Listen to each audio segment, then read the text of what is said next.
Let's be absolutely clear from the start. There's no archaeological evidence that Atlantis ever existed as Plato described it. None. Zero.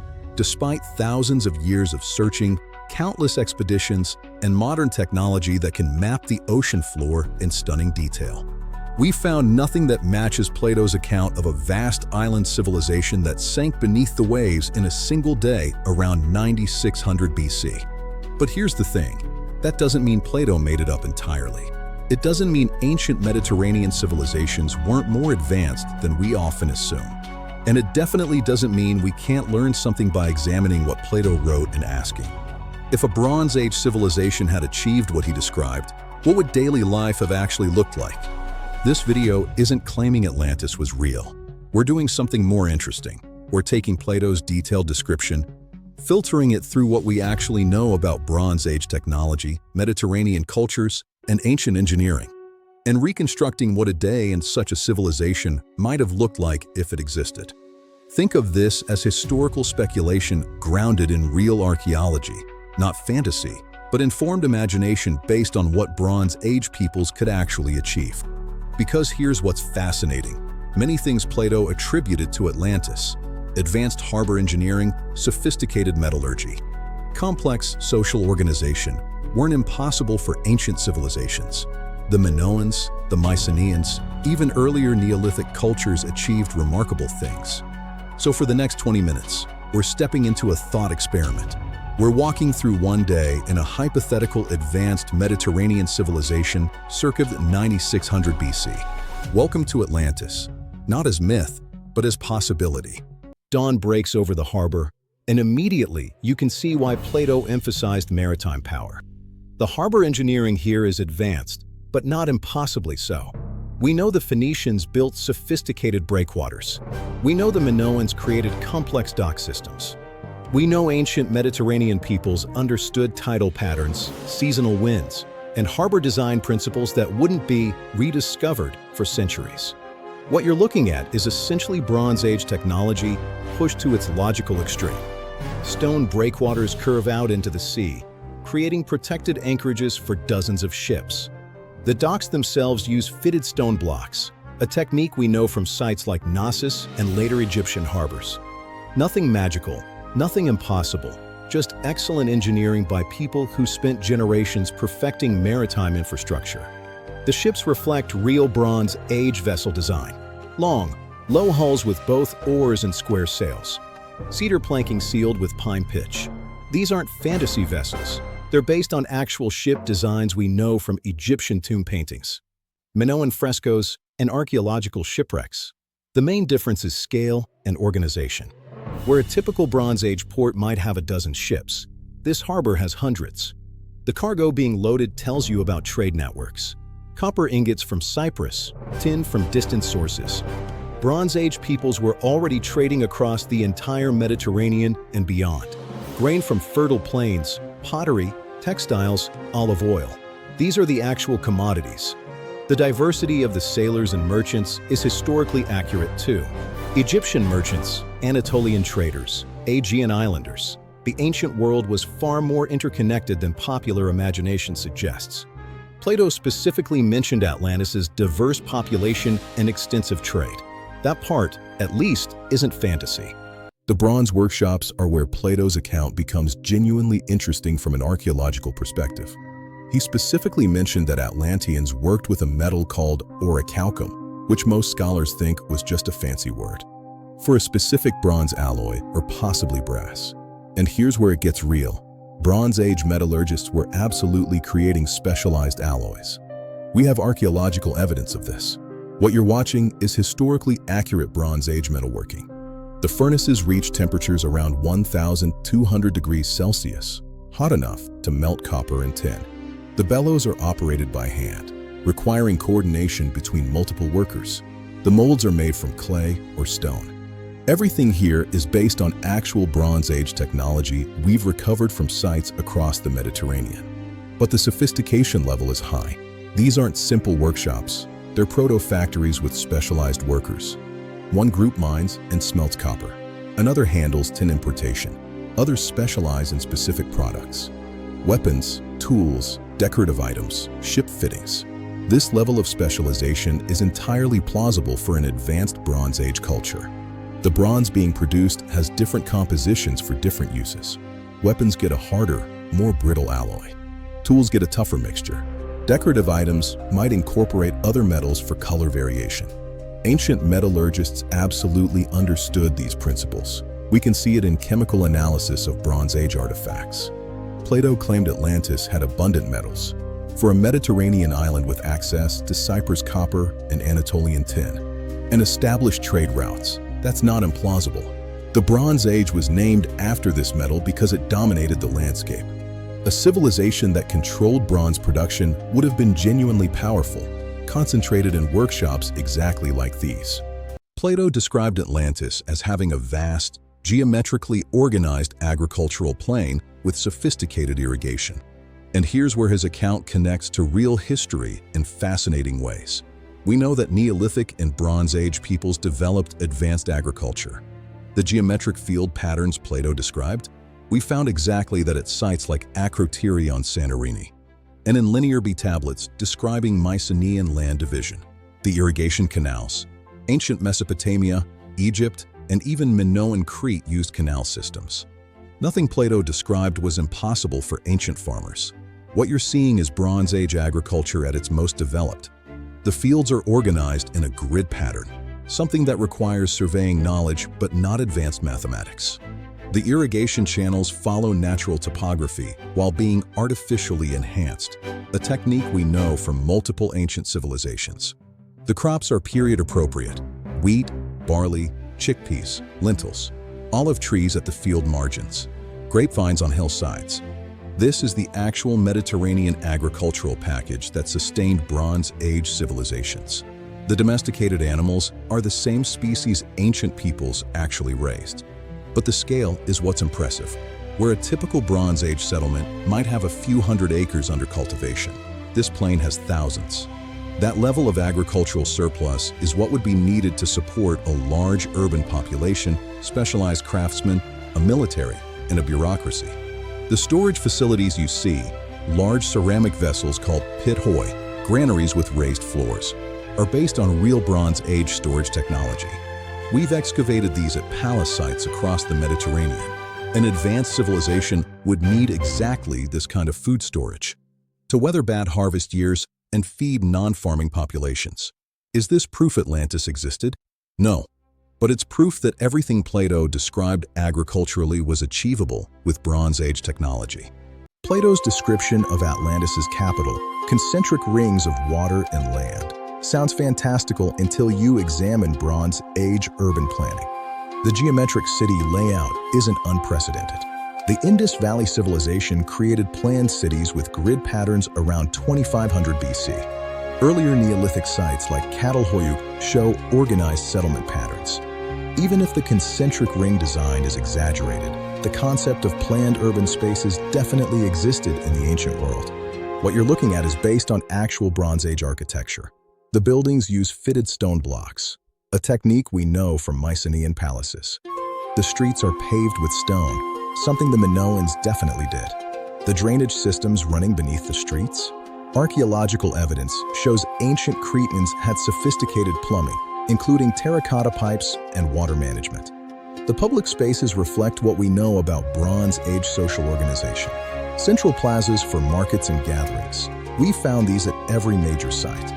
Administrative buildings that would house bureaucrats managing trade, taxation, and resource allocation.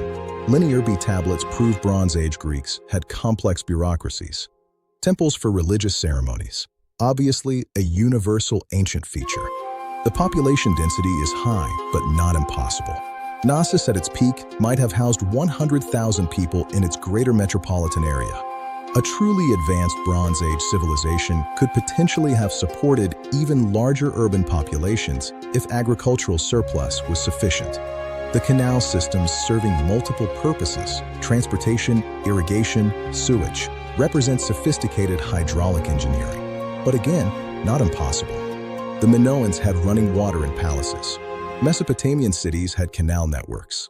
Plato's description might be exaggerated in scale, but the concept is rooted in real ancient capabilities. The social hierarchy visible in the city, elite districts with larger houses, working-class neighborhoods, specialized craft quarters, matches what we find in actual Bronze Age settlements. This isn't fantasy, it's extrapolated reality. Plato described temples covered in precious metals, which sounds like pure fantasy until you remember the historical record. The Temple of Solomon, built much later, was famously covered in gold. Egyptian temples used extensive gold plating. Bronze Age palaces at Mycenaean and Knossos had walls decorated with gold leaf and bronze fixtures. A wealthy maritime civilization could absolutely have invested enormous resources in religious monuments. The materials are plausible, only the scale might be exaggerated. The religious practices you're witnessing are based on what we know about Bronze Age Mediterranean religion. Animal sacrifice. We have extensive evidence from bone deposits at sanctuaries. Processions and festivals following astronomical calendars. Linear B tablets describe religious calendars. Priesthoods with specialized roles, present in every ancient Mediterranean culture we've studied. The deities being worshipped would likely have been early forms of later Greek gods, perhaps Poseidon given the maritime focus, which fits Plato's account perfectly. The Minoans worshipped the sea god. The Mycenaeans venerated Poseidon. This continuity suggests deep Bronze Age roots for these cults. The architectural elements reflect real Bronze Age temple design. Columns, which Plato specifically mentioned, were definitely used. The Minoans developed sophisticated column styles. Large open courtyards for public ceremonies, standard feature of Mediterranean sacred architecture. Stone platforms for altars, found at countless ancient sites. The integration of political and religious authority, priests who are also administrators, temples that function as treasuries and economic centers, is exactly how Bronze Age societies worked. The palace-temple complex wasn't separated like in modern thinking. Religious and political power were unified, with temples serving as both worship spaces and administrative centers, managing significant economic resources. Is this proof of Atlantis? No. But it shows that Plato's description of temple wealth and religious sophistication matches what advanced Bronze Age civilizations actually achieved. Is this proof of Atlantis? No. But it shows that Plato's description of temple wealth and religious sophistication matches what advanced Bronze Age civilizations actually achieved. Plato claimed Atlantis could field enormous armies and fleets. Let's examine what Bronze Age military power actually looked like. The warriors you're seeing wear bronze armor, breastplates, greaves, helmets. That's absolutely historical. We've excavated Bronze Age armor from Greece, Egypt, and Anatolia. It was expensive, which meant armies had a core of elite warriors who could afford bronze equipment, supported by larger numbers of more lightly equipped soldiers. This creates the social stratification Plato described. The weapons are historically accurate. Bronze swords, spears with bronze points. Large figure-8 shields like those shown in Minoan art, composite bows. These are the actual weapons of Bronze Age warfare, recovered from archaeological sites and depicted in ancient art. The chariots represent the cutting-edge military technology of the era. Bronze Age warfare was dominated by chariot warfare from about 2000 BC onward. We have extensive evidence of chariots from Egypt, Mycenaean Greece, Anatolia, and the Near East. A maritime power with access to horses, bronze, and skilled craftsmen could definitely have fielded significant chariot forces. The military organization reflects what we know about Bronze Age armies. A professional corps of palace guards and chariot warriors, supported by levied troops from agricultural populations, officers from elite families, training that emphasizes both individual combat skills and formation fighting. This organizational structure appears in Linear B tablets and Egyptian military records. The naval power Plato emphasized makes perfect sense for a Mediterranean island civilization. We know Bronze Age peoples conducted naval warfare. The Sea Peoples' invasions of the 12th century BC involved massive fleet movements. The ships we saw earlier in the harbor wouldn't just be for trade. They'd be convertible to military use, carrying marines and archers. Could a Bronze Age civilization field the army sizes Plato claimed? Probably exaggerated, but a wealthy, well-organized society could definitely have raised substantial military forces. This is where we need to separate Plato's philosophical agenda from archaeological reality. But the reality is still impressive. Plato wrote about Atlantis around 360 BC, and he was a philosopher using the story to make points. But astronomical knowledge was definitely within Bronze Age capabilities. We know Stonehenge, built around 2500 BC, tracks solstices and equinoxes. The Babylonians developed sophisticated astronomical records. Egyptian priests tracked stellar patterns for calendars. Neolithic peoples across Europe created stone alignments marking celestial events thousands of years before the Bronze Age. What you're seeing is based on this real ancient astronomical practice. Stone markers aligned with solstice, sunrises, and sunsets. Careful observation of star patterns and planetary movements. Use of the horizon as a reference for tracking celestial positions. All of this is documented. The practical applications were crucial, determining planting seasons, predicting floods, establishing religious festival dates. Navigation by stars. These weren't abstract academic pursuits. They were essential knowledge for agricultural and maritime civilizations. The instruments are historically appropriate. Bronze sighting tubes, water clocks for measuring time intervals. Careful maintenance of observation records. Nothing here requires advanced mathematics beyond what ancient peoples demonstrably possessed. Geometry, basic arithmetic, careful record-keeping over generations. Did Atlanteans have this knowledge? We don't know because we don't know if Atlantis existed. But Bronze Age Mediterranean peoples absolutely had astronomical capabilities. The Minoans tracked agricultural seasons. The Mycenaeans had calendar systems. Egyptian priests could predict stellar events. This isn't fantasy. It's a realistic portrayal of what ancient scientific knowledge looked like. Pursued seriously over generations. This level of understanding was the foundation of their civilization's power. The evening market reveals what made Plato's Atlantis economically powerful, and it's all grounded in real Bronze Age trade. The diversity of goods here is historically documented. Lapis lazuli from Afghanistan appearing in Minoan jewelry, and amber from the Baltic in Mycenaean tombs. Egyptian faience, Cypriot copper, Anatolian textiles. Bronze Age trade networks were genuinely vast, connecting the Mediterranean to distant regions. The merchant class you see reflects real Bronze Age social structure. We have linear B tablets describing merchants, trade officials, and administrators. The Phoenicians built an entire civilization on maritime trade. The concept of professional merchants managing long-distance commerce is completely historical. The goods show the Bronze Age economy. Pottery vessels for wine and oil, bronze tools and weapons, textiles woven from wool and linen. Precious metals and gems, exotic spices and incense, grain and preserved foods. These are the actual commodities that moved through ancient routes. The standardization you notice, consistent weights for metal ingots, quality expectations, reflects real Bronze Age commercial practices. Copper ingots from shipwrecks show standardized weights. Pottery styles spread through trade. Ancient economies weren't primitive, they were sophisticated networks. The diverse population in the market, different languages, cultural dress styles, various ethnic groups, matches what we know about cosmopolitan centers. Knossos had Minoan, Mycenaean, Egyptian, and Near Eastern traders. Ugarit was a multilingual port city. The ancient Mediterranean was a melting pot. Plato emphasized Atlantis' wealth from trade. For a strategically located island controlling maritime routes, that's not mythological. It's how economies actually worked. The Minoans built their civilization on trade. So did the Phoenicians later.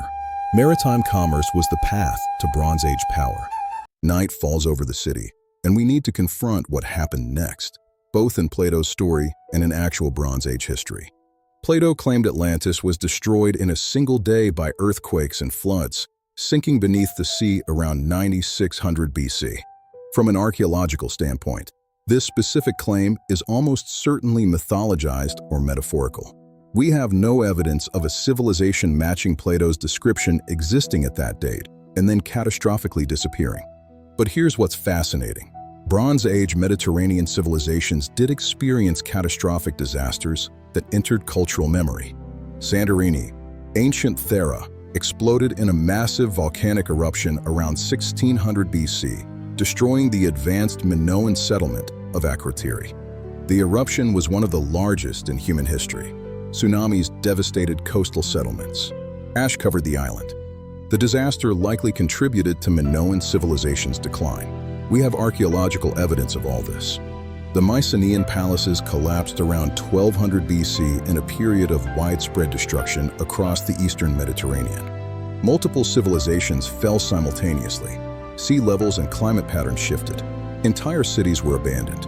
This late Bronze Age collapse wiped out advanced societies, and knowledge of their achievements faded into myth. Troy was destroyed and rebuilt multiple times. Coastal cities sank due to seismic activity. We found submerged ancient settlements throughout the Mediterranean. Earthquakes and tsunamis regularly devastated Bronze Age populations. So while Plato's specific account of Atlantis is likely a philosophical allegory, the core narrative, an advanced Bronze Age civilization destroyed by natural disaster and lost to history, has happened multiple times in real Mediterranean history. Many scholars think Plato might have been drawing on garbled cultural memories of actual Bronze Age disasters. Perhaps the Thera eruption, perhaps the Sea Peoples invasions, perhaps older Neolithic flooding events, and combining them into a morality tale about hubris and divine punishment. The tragedy isn't that Atlantis specifically was lost, it's that we've lost so much knowledge about real Bronze Age civilizations that achieved remarkable things. We're still discovering their capabilities. The Antikythera mechanism, an ancient Greek analog computer, shows technological sophistication we didn't think existed. The precision of Stonehenge's astronomical alignments amazes modern engineers. Linear B tablets reveal complex bureaucracies and economic systems. Every year, archaeology reveals that ancient peoples were more advanced than we previously believed. The primitive ancients narrative keeps collapsing under new evidence. The Göbekli Tepe site in Turkey, dating to 9600 BC, exactly when Plato placed Atlantis, shows monumental architecture from hunter-gatherers we thought incapable of such construction. So did Atlantis exist as Plato described? Almost certainly not. But did advanced Bronze Age civilizations exist whose achievements were later mythologized? Absolutely. Did catastrophic disasters destroy sophisticated ancient societies? Repeatedly. Could a maritime Mediterranean culture have achieved most of what Plato attributed to Atlantis? Given what we know about the Minoans, Mycenaeans, and other Bronze Age peoples, yes, potentially. The real lesson of Atlantis isn't about finding a lost city. It's about recognizing that ancient peoples were brilliant, capable, and sophisticated, and that natural disasters and the passage of time have erased much of what they accomplished. The story of Atlantis should make us wonder, what else have we lost? What other advanced ancient civilizations rose and fell, leaving only cryptic references in later myths? How much ancient knowledge was destroyed before anyone could write it down? We may never find Atlantis, but every archaeological site we excavate, every ancient text we decipher, every Bronze Age ship we raise from the Mediterranean floor brings us closer to understanding the real advanced civilizations that inspired legends like Plato's. And that true history, the actual story of Bronze Age innovation, Mediterranean trade networks, catastrophic disasters, and forgotten achievements, is far more fascinating than any myth. If you're captivated by the intersection of myth and archaeological reality, by the question of what ancient peoples actually achieved before history forgot them, consider subscribing. There are more forgotten civilizations and mythologized histories waiting to be explored.